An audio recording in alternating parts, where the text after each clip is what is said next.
The 21st century learning is all about learning to ask the right questions. Understanding types of questions leads to asking the right questions. So there really are 6 different question types. You have open, closed, funnel, probing, leading, and rhetorical.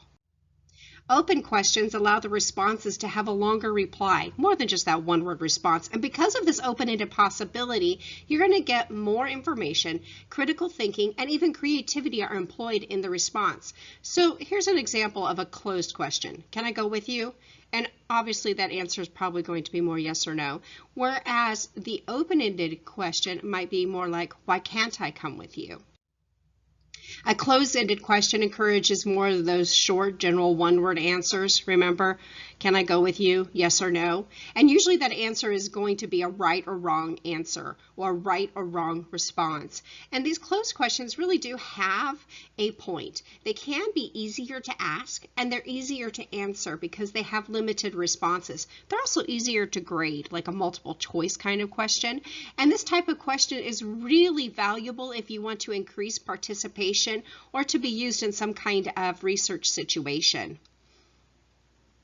Our next question is the funnel question. The funnel question is kind of a fun one because you're going to start with a general question and then you're going to continue asking questions until you get to a specific point. And this can really be a lot of fun because you can start with something that's a little more open-ended and then move to a decisive close-ended question. For instance, parents use this all of the time, especially when they're looking for a guilty party who may have done something. For instance, who spilled the glue may not get you the right answer. But if you look and say, wow, I wonder what is all over that table, the student or the child may respond quickly with, I think that's glue. And then slowly you can start asking questions about how it got there and then end with a more close-ended question that talks about who got it there.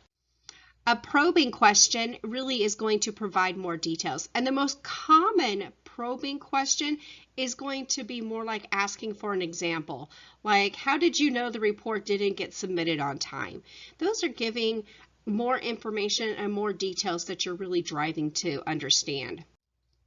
Leading questions are used to guide another person to adopt your way of thinking. So they're pretty manipulative in this manner, and they can be especially effective in education because we want to not have to outright say that's wrong because you don't want to deflate a student, and we also don't want to discourage them from learning or for trying. And instead we want to use more of a leading question.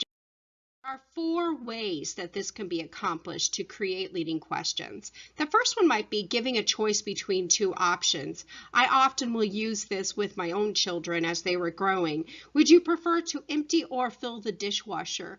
Would you like to work on your math first, or would you like to finish your assignment? And this can also be really effectively used when scheduling meetings. Would Tuesday or Wednesday work better for you? But giving a choice, and by giving that choice, you are manipulating the answer so that you are going to have a response that is going to aid you, that is going to be within the realm of something you want to do.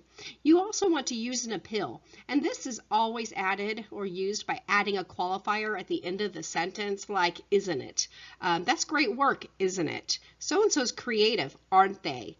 This is really beautiful weather, right? Another way is by adding an assumption, and some leading questions can really be recognized by inevitable outcome. For instance, how late do you think the teacher is going to be? Right? You're assuming that the teacher is going to be late because they have already created a habit and demonstrated that they tend to be late all the time. So you can add an assumption to create a leading question. Lastly, you want to phrase a question for a yes response because the natural tendency is to say yes.